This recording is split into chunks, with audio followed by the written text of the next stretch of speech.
My argument is that it is incredibly damaging because we are so warped by short-term thinking and short-term goals that we unironically never consider the long-term consequences of this.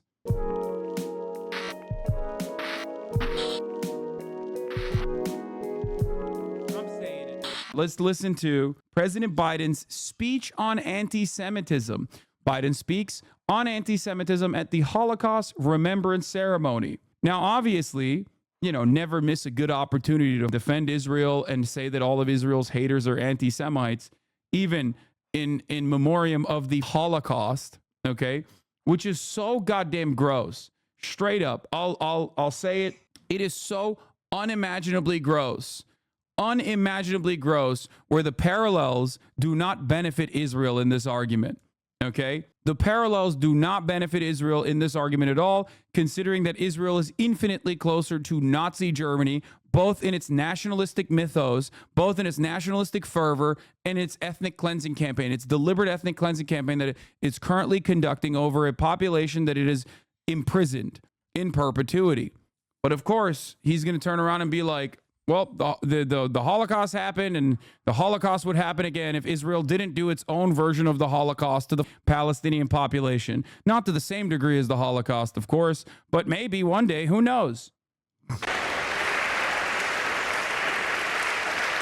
Thank you, and please. Thank you, Stu Eisenstadt, for that introduction, for your leadership in the United States Holocaust Memorial Museum. It's wild considering that there are so many Holocaust survivors in the United States of America that have openly put their bodies on the line, both historically been critical of Israel's actions and are still doing that now, by the way. So honoring their legacy is something that Biden could do, but of course he won't do that because he's a rabid Zionist. True scholar and statesman and a dear friend. Speaker Johnson, Leader Jeffries, members of Congress, and especially the survivors of the Holocaust. My mother here, she'd look at you and say, God love you all. God love you all. Abe Foxman and all other survivors who embody absolute courage and dignity and grace are here as well. During these sacred days of remembrance, we grieve, we give voice to the 6 million Jews who were systematically targeted and murdered by the Nazis and their collaborators during World War II. We honor the memory of victims, the pain of survivors, the bravery of heroes who stood up to Hitler's unspeakable evil, and we recommit to heading and heeding the lessons that one of the darkest chapters. No, you didn't. You're not learning the lessons of the Holocaust at all. You are currently participating in your version of an ethnic cleansing campaign, and you have been funding and facilitating it and defending it and routinely egging it on and also offering political cover. So no, you didn't learn the lessons at all from the Holocaust, dipshit. Jesus Christ, dude. The weaponization is so unimaginably cruel. It's so fucked up. It is so up, dude. Nothing else to say about it. In human history, to revitalize and realize the responsibility of never again.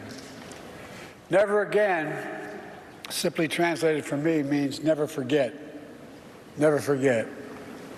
Wait, what?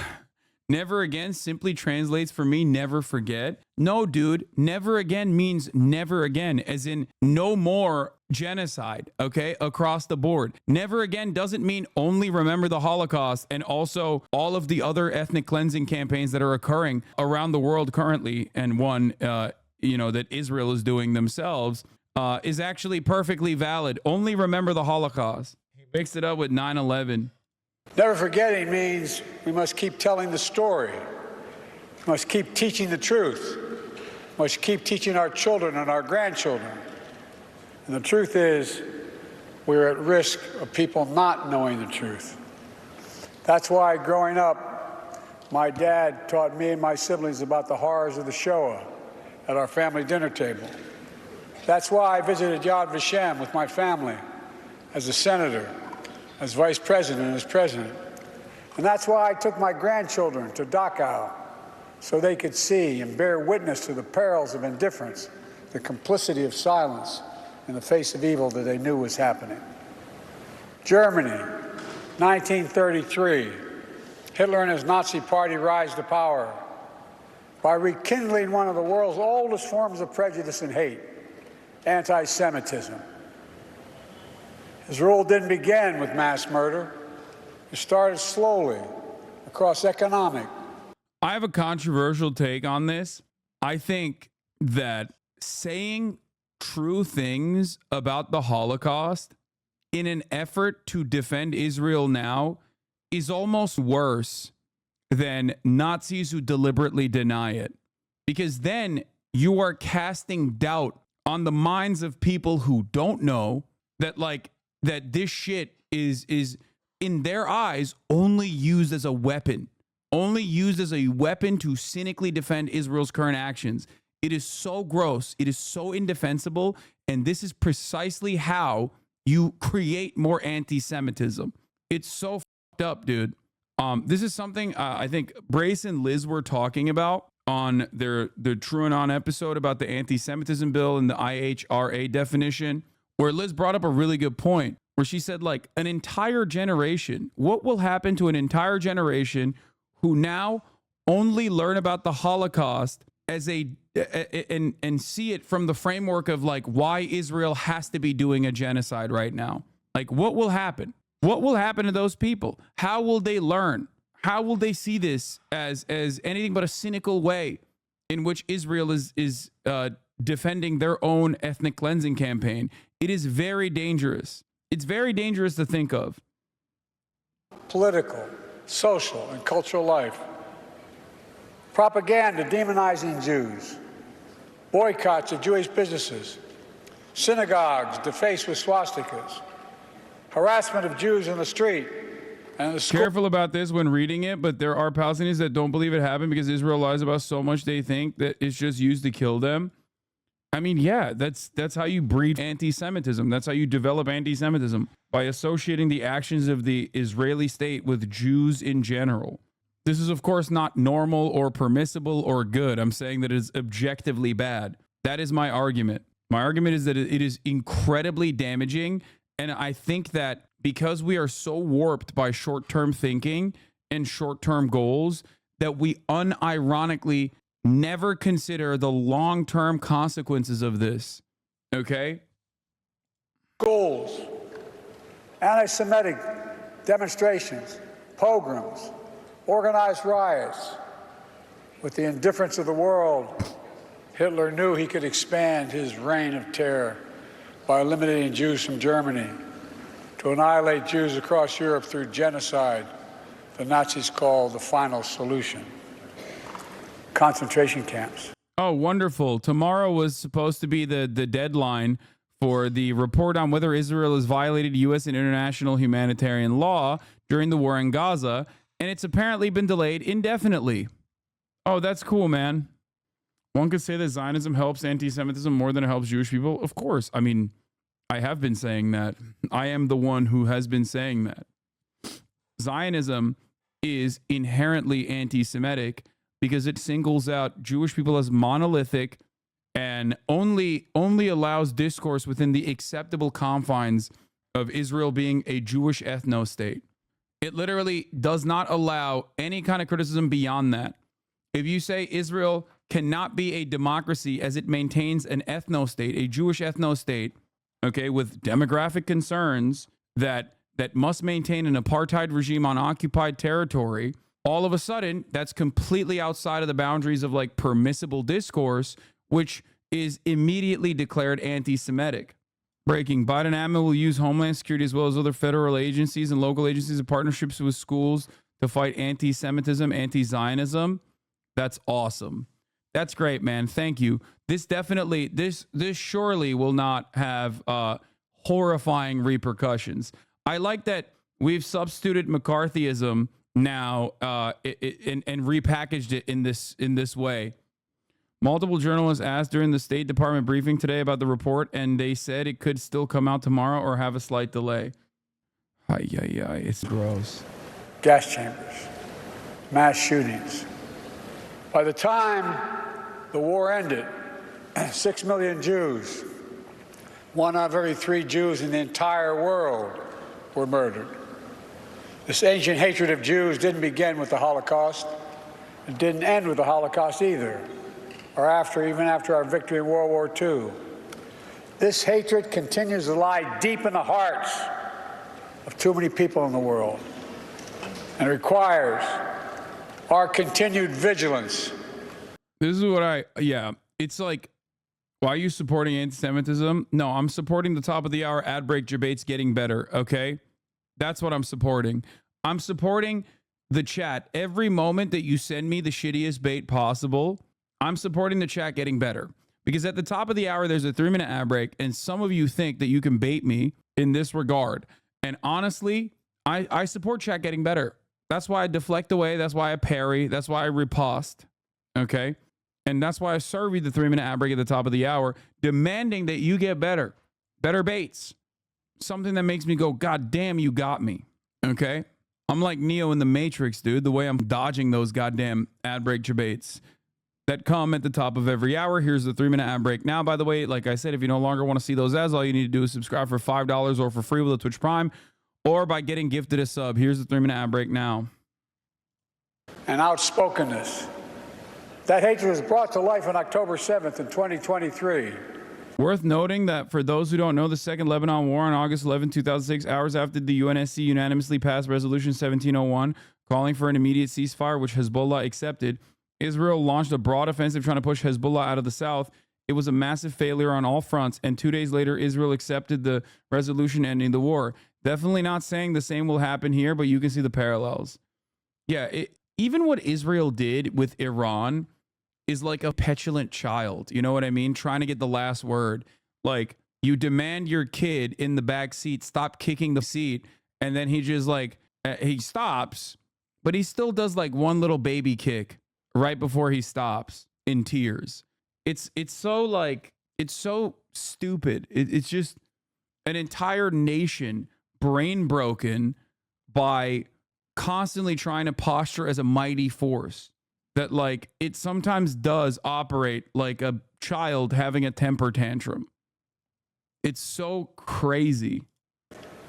On a sacred Jewish holiday, the terrorist group Hamas unleashed the deadliest day of the Jewish people since the Holocaust.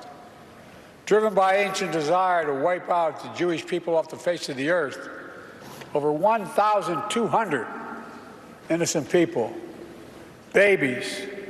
With that understanding, what would you do if you were born Israeli?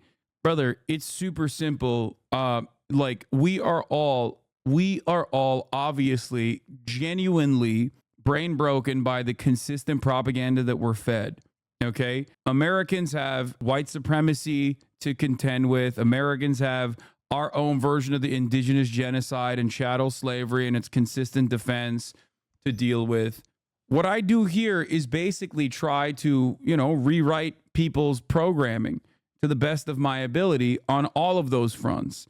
And it's the same for the Jews living in Israel that have learned about Zionism being an epic myth that they need to carry on. Israel has to be strong. Israel's in a bad neighborhood. You just have to look at all of the cruelty and try to address it and try to understand that it is, being done to women and children, men, all of these people that have the exact same interest that you do, right?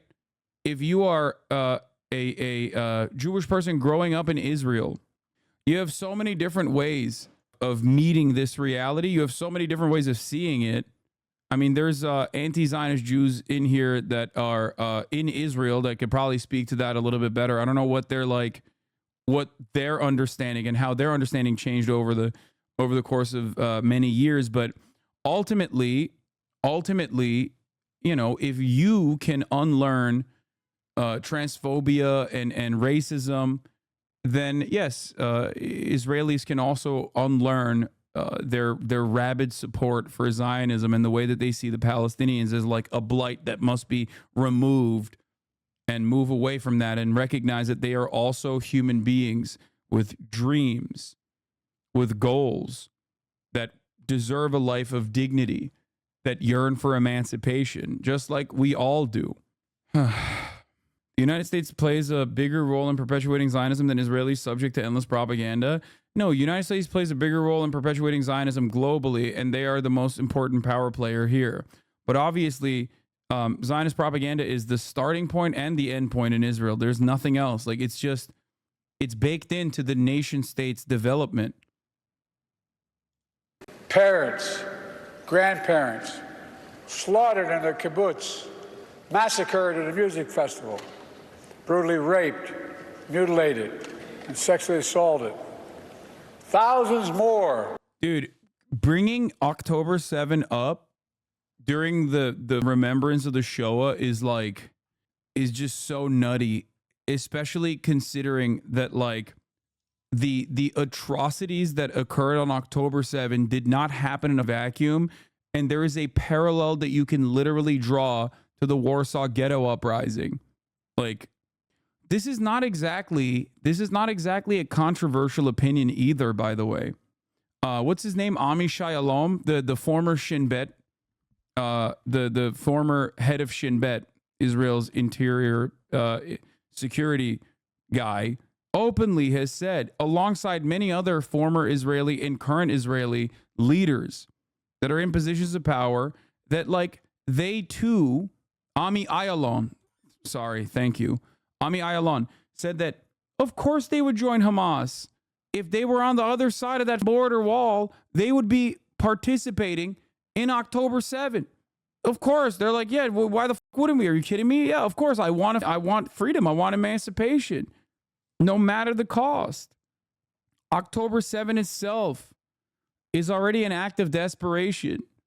Ehud Barak once said, yeah, if I were a Palestinian of the right age, I would join at some point one of the terrorist groups. Yep.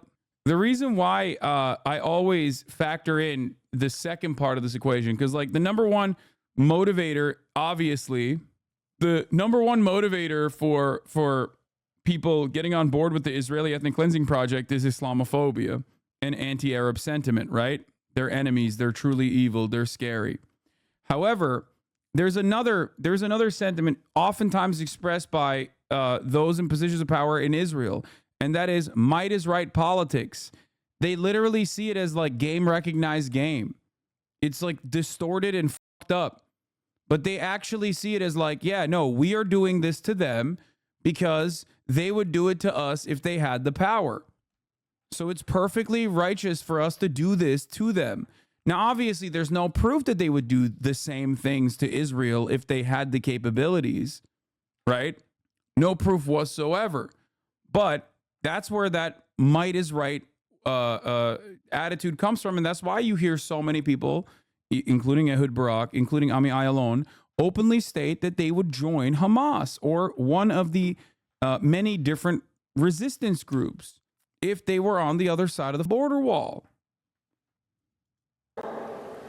Carrying wounds, bullets and shrapnel from the memory of that terrible day they endured. Hundreds taken hostage, including survivors of the Shoah. Now, here we are, not 75 years later, but just 7.5 months later. And people are already forgetting. They're already forgetting. Dude, you can't think like this. I mean, you can't be saying this shit unless you literally just think that like only Jews are human in that region. Like anyone who's not Jewish is just not human and deserves whatever the fuck Israel is doing. Like the only people that Biden sees as real human beings is Israelis, okay? Sometimes the Bedouin, but like mostly just Israeli Jews for the most part. That's it. Like, what do you mean people are forgetting? No, dog, people aren't forgetting. People never had an opportunity to grieve, okay? There are anti-Zionist Jews, both in Israel and also all around the world, who lost friends, family members, people that they love that are captured and stuck in Gaza. They didn't have a moment to breathe. They didn't have a moment to grieve. Why? Because Israel immediately was like, oh, hell yeah, let's go, dog. Oh, we were waiting for this goddamn moment, and immediately started doing an October 7 pretty much every day for the past 7 months. It's bullshit. The idea that like people forgot about October 7th, they need to be reminded every day is so ridiculous. What Israel's doing on October 7th every day since October 7th. Jesus Christ, dude. It's been 7.5 months of nonstop bombing and ethnic cleansing. And this wrinkled ball sack is still over here talking about October 7th. Remember October 7th, though? Remember October 7th? You cannot personally believe that this is a valid thing to say here unless you just legitimately don't think that Palestinians are human beings. You just don't think that they're human beings at all. You think that they are deserving of the ethnic cleansing. It's crazy. And most people don't feel that way. Even Islamophobic people don't feel that way because they look and they go, okay, dude, like I was with it until we hit the 15,000 child murder mark. You know what I mean? And now I feel like it's a little bridge too far. Many people go, I was with it when you killed 200 humanitarian aid workers, but when you killed 7 white humanitarian aid workers that are from my neighborhood or from my country, then I was like, okay, it's a bridge too far. Perhaps that's the reason why people have forgotten about October 7th, despite your obvious attempts to consistently weaponize it alongside the Holocaust to justify Israel's actions. Holy Mathematically, I don't think that's true, but I get what you're trying to say. Yes, I don't think, yes, Israel has not killed 1,200 people every day since October 7th. Obviously. That Hamas unleashed this terror. I got to pee. It was Hamas that brutalized Israelis. It was Hamas who took and continues to hold hostages. I have not forgotten, nor have you, and we will not forget.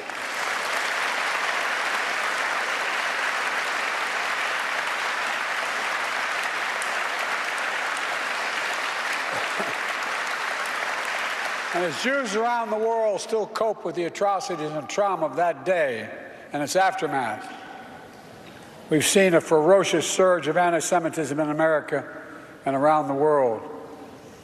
Vicious propaganda on social media. Jews forced to keep their hide, to keep us under baseball hats, tuck their Jewish stars into their shirts. On college campuses, Jewish students blocked, harassed, attacked while walking to class. Anti-Semitism, anti-Semitic posters, slogans calling for the annihilation of Israel, the world's only Jewish state. Too many people denying, downplaying, rationalizing, ignoring the horrors of the Holocaust. And October 7th, including Hamas's appalling use of sexual violence to torture and terrorize Jews. It's absolutely despicable, and it must stop. Silence.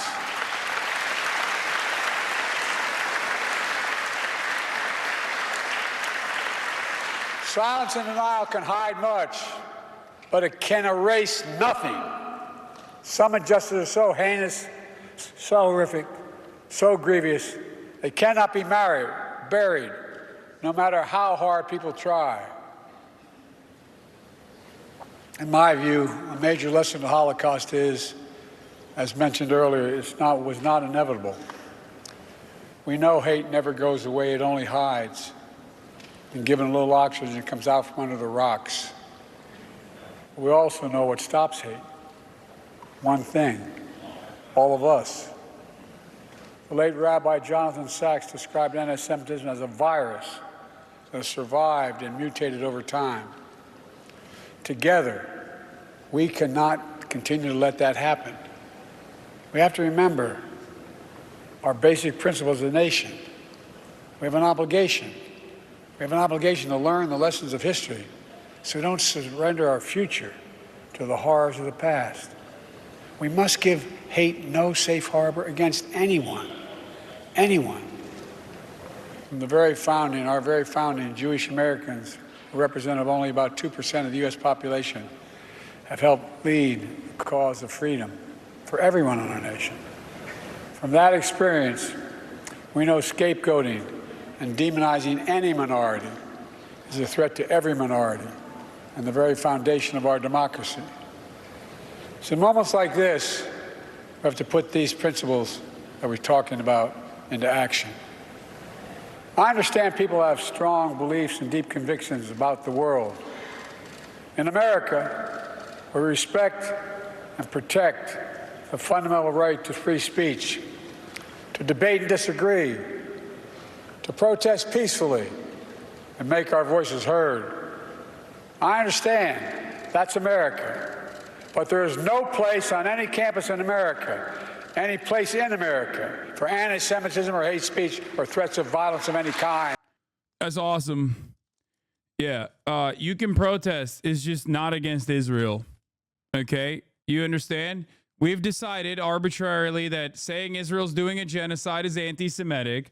We've decided arbitrarily in the most anti-Semitic way possible that, like, Israel represents the international Jewry and its opinion across the board and its best interests across the board. We've decided arbitrarily that all Jews defend Israel unconditionally across the board, and therefore any criticism of Israel is actually akin to criticizing Jewish people. Not even criticizing Jewish people, but instead actually just saying anti-Semitic shit. You said Israel isn't doing it on October 7th every day, but I ran the numbers based on Israel and Gaza's populations. 40K killed in the last 213 days. Israel is doing 78% of an October 7 every day per capita. Jesus. Yeah. Turning the whole dual loyalty trope on his head, Libs man. It's ironic because he's more loyal to Israel than American Jews are. There's a shit ton of American Jews that are getting arrested by this asshole right now. That's the funniest part. Well, I guess not that funny, but it is hilarious in a very dark way that, like, he has a higher level of loyalty to Israel than almost every single Jewish person under the age of 35, okay? Like, 100%. It's insane. He's literally over here advocating to arrest young Jews. Having a Catholic dipshit that's 800 years old talk about the Holocaust on these conditions and on these terms, while simultaneously demanding that, like, young Jews on college campuses that dared defy American interests in the region and speak out against Israel be arrested violently is insane. You got Holocaust survivors that protest this shit. That's right, Jack. If you don't vote for me, you're not black. And if you don't love Israel, then you're not a Jew. I'm the real black guy here, all right? And just like I'm the real Jew. Joe Biden. Damn, Time Without an OEO got clapped. To be honest, I don't know how you can deprogram Israelis. I can't help but think there's a long conversation I had with my centrist dad years ago. For 2 hours or so, I explained to him down to the minutiae, the ethnic cleansing and apartheid in the West Bank. At the end, he just said, okay, sure. But then maybe they shouldn't be there, question mark. Endless layers of mythology let you avoid questioning Zionism, but beneath it all, it's still there nonetheless. Listen, fat. I don't know why I can't untime you out. Oh, never mind. You are untimed out. Okay. Biden said never again means I'll buy the next round. Yeah. Do you think Bernie was the closest possibility to at least a decent president? I mean, it doesn't matter. This is... I don't think that there is, like, a actual way to remove American interest in American imperialism. Like, there's just... I don't know. The least you can do is try to do your very best and just hope it inevitably succumbs under its own weight of its own contradictions. There's, like, I don't think there's a singular force that can, like, single-handedly destroy American empire.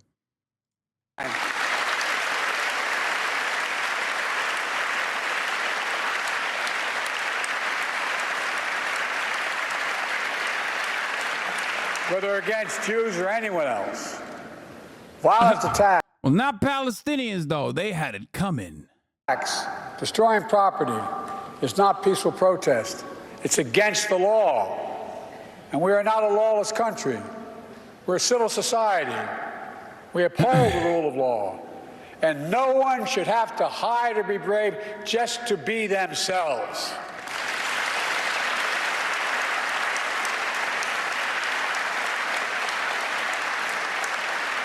To the Jewish community, I want you to know, I see your fear, your hurt, and your pain. Let me reassure you, as your president, you're not alone. You belong. You always have and you always will. And my commitment to the safety of the Jewish people, the security.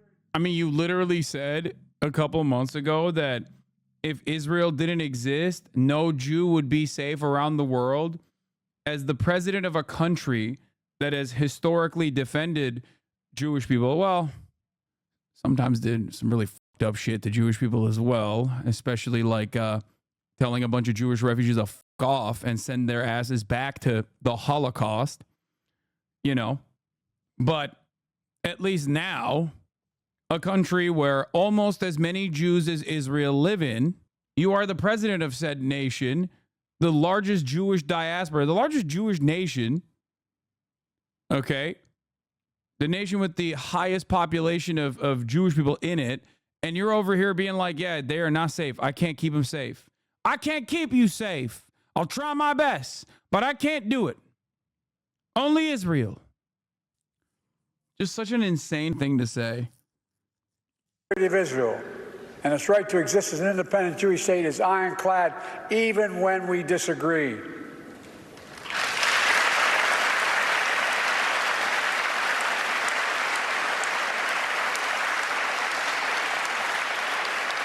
My administration is working around the clock to free remaining hostages.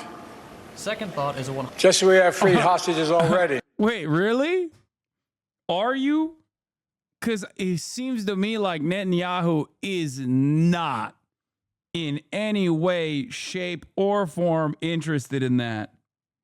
And will not rest until we bring them all home.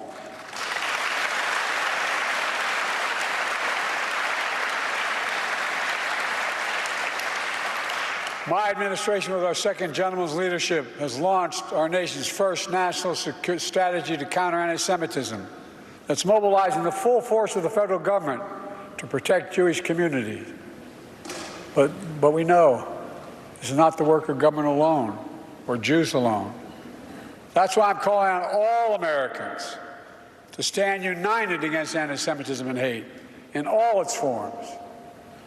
My dear friend, and he became a friend, the late Elie Wiesel said, quote, "One person of integrity can make a difference." We have to remember that, now more than ever. Here in Emancipation Hall, the U.S. Capitol, among the towering statues of history, is a bronze bust of Roald Wallenberg. Born in Sweden as a Lutheran, he was a businessman and a diplomat. While stationed in Hungary during World War II, he used diplomatic cover to hide and rescue about 100,000 Jews over a 6-month period. Among them was a 16-year-old Jewish boy who escaped a Nazi labor camp. After the war ended, that boy received a scholarship from the Hillel Foundation to study in America. He came to New York City penniless, but determined to turn his pain into purpose, along with his wife, also a Holocaust survivor. The Elie Wiesel, the Elie Wiesel mention here is important because Elie Wiesel does not give a shit about Palestinians, as far as I understand. Yeah, that's why the Elie Wiesel mention is like there's plenty of Holocaust survivors who are important, who are scholars, doctors, leaders that he could pick from that would not have had the same attitude. Üçte. Sadece şey ama Çin. Survivor. He became a renowned economist and foreign policy thinker, eventually making his way to this very Capitol on the staff of a first-term senator. That Jewish refugee was Tom Lantos, and that senator was me. Tom and his wife Annette and their family became dear friends to me and my family. Tom would go on to become the only Holocaust survivor ever elected to Congress. Take the example of the Nakba. For us, a clear conclusion of Zionism has no nationalism. For Israelis, well, they were actually all economic immigrants from Egypt. No. Well, they were told to leave by Arab countries. No. Well, they left on their own. See how you avoid questioning Zionism? Even if you deprogram all of that, you'll usually just come out with an Israeli who acknowledges ethnic cleansing and thinks it's good. It's a struggle. Yeah, the Benny Morris conundrum. having the full knowledge of like the Nakba and all of the actions that took place, and then saying we had no other option and it was actually good. Yeah. You literally describe Benny Morris at that point, who still unironically says shit like, well, you know, the conniving nature of the Arab. Remember the Lex Fridman conversation between Norm Finkelstein, Bonarelli, and Benny Morris, where Benny Morris literally said that the UN like official that was questioning Israel was a Syrian. Like he thought that was a solid counter. He said Syrians cannot be trusted. That is like an academic. That's straight up. I think it's a perfect demonstration of what happens when you are whipped up in a frenzy by nationalistic fervor. You know what I mean? Where obviously your value system is broken because nationalism is so powerful inside of your mind that you just openly say unacademic things, like things that you should normally be against. The idea that like a Syrian cannot be trusted in a position of power. And to be fair, I've spoken to some of the Israeli chatters here who you turned into anti-Zionists, and that made me really happy, but it's so difficult for the vast majority of Israelis. That's crazy that I've been able to change Israeli chatters' minds. That actually is wild. Where became a leading voice on civil rights and human rights around the world. Bro, don't repeat that. They're going to come storm my house like the Al Jazeera facilities. You know what I mean? Like American Jewish chatters, I get. I can understand how I would be able to change their perspective. But, you know, Israeli chatters, that's crazy. World. Tom never met Raoul, who was taken prisoner by the Soviets, never to be heard from again. But through Tom's efforts, Raoul's bust is here in the Capitol. He was also given honorary U.S. citizenship, only the second person ever after Winston Churchill. The Holocaust Museum here in Washington is located in the Raoul. Bro, I love that this chatter just said, I love that this other chatter, our Israeli chatter just said, you've actually changed. I've spoken to a lot of Israeli Jews whose mind you've changed and convinced into anti-Zionism. And this guy went, stop giving airtime to these idiots and take action that could potentially make a difference. What's his attitude on this? Get your chat to share Macklemore Hins Hall music video. I'm begging you. Less talk, more action. Hey, Hasan, I know you're currently covering the at least hypocrisy in the American argument of tying the actions of Israel to the Holocaust, tying the actions of Israel to Judaism as a whole and how anti-Semitic that is, and doing that, right? I know that you're doing that currently, but you should instead share this Macklemore music video. He's not trolling. This is a 45-year-old man.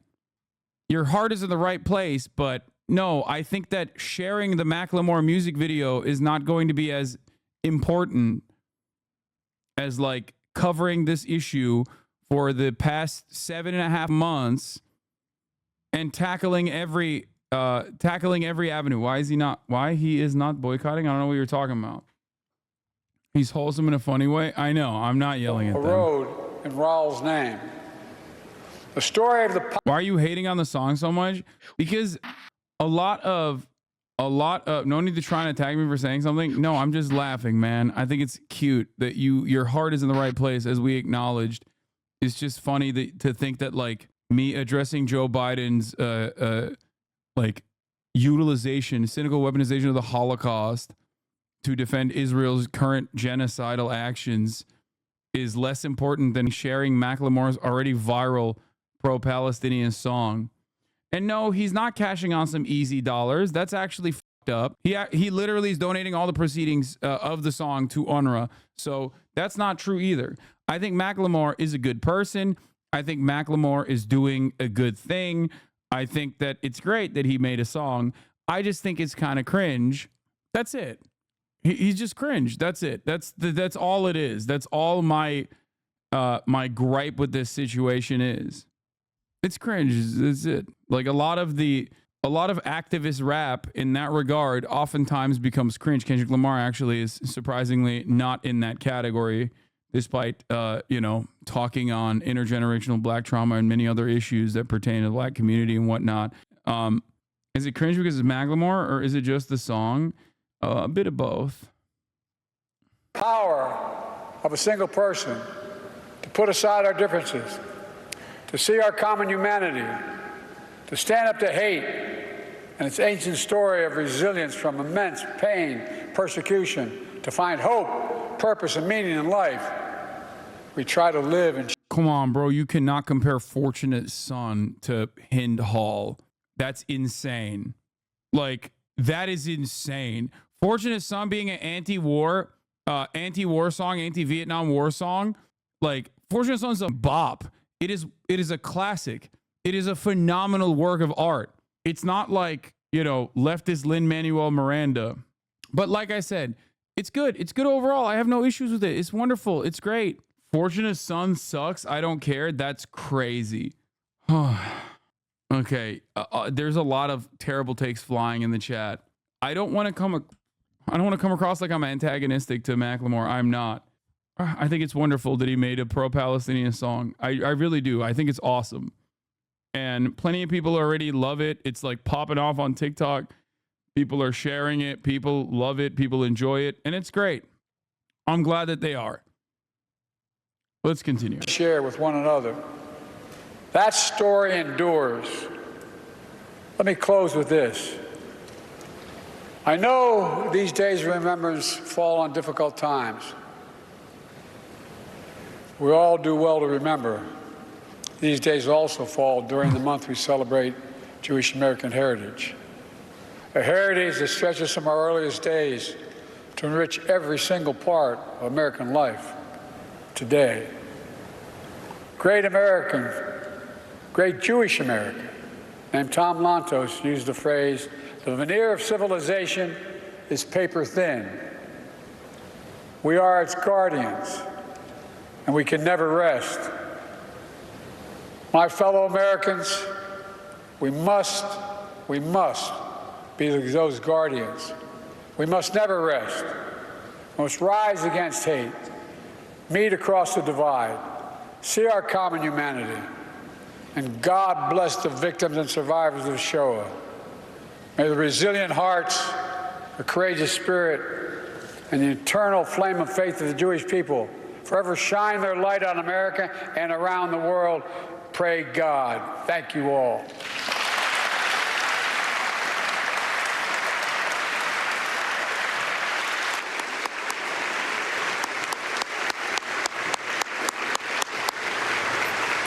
President Biden delivering a major speech on anti-Semitism, talking about the lessons of history that those. Yeah. Do you think Joe's foreign policy of Israel gives him what? Points or seals the deal for re-election? No, I think it actually hurts. I think this is a tide shift. This is a overall tide shift in American politics where we're just completely dropping anyone under the age of 35 and their prospects of ever voting. Like, we're just literally saying, yeah, listen, the boomers are still maintaining the majority of wealth in this country. They have the majority of power in this country. So we only care about what they have to say in terms of voting. If you are literally 40 years old, if you're an elderly millennial, like, maybe we'll give somewhat of a shit about Gen Xers, but if you're an elderly millennial and you know, below, you're cooked. You might as well eat shit and die. We don't give a shit. We will never do anything that actually is beneficial to you. We do not care about your votes. Eat shit and die. Die. Literally, I don't care. No matter what happens to you, I do not give a Like, he just cares about the suburbs. The suburbs gave him the victory over Donald Trump last time. And I think it's a severe miscalculation. And I think it spells trouble for the future of this country and the future of politics in this country. And that's where we're at right now. Why you are not boycotting? What am I boycotting? Why he is not boycotting? Why he is not boycotting though?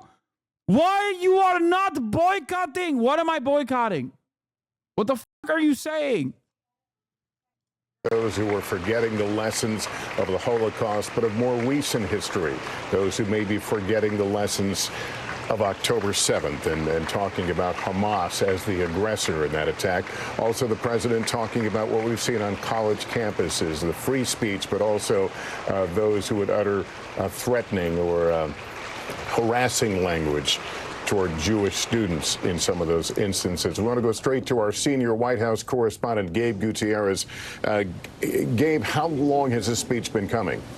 Hi there, Lester. Well, what stuck out to me is what you mentioned, that the president really trying to draw the parallels here between the atrocities of the Holocaust and the horrors that unfolded. America has now zero soft power in the Middle East. That's not true at all. An entire generation of Arabs have been severely radicalized. The American empire is slowly dying worldwide. I don't think that America has zero soft power in the Middle East. America still has all the power in the Middle East. They literally could have personally just said, Israel, shut the fuck up. Stop it. Right now. Israel, stop it tomorrow on October 8th. And they would have shut this shit down. Okay? As far as the way it seems to the rest of the world, though, you're not wrong. It does seem like America can't rein in its rabid attack dog. Anyway. Yeah, it was phenomenal stuff.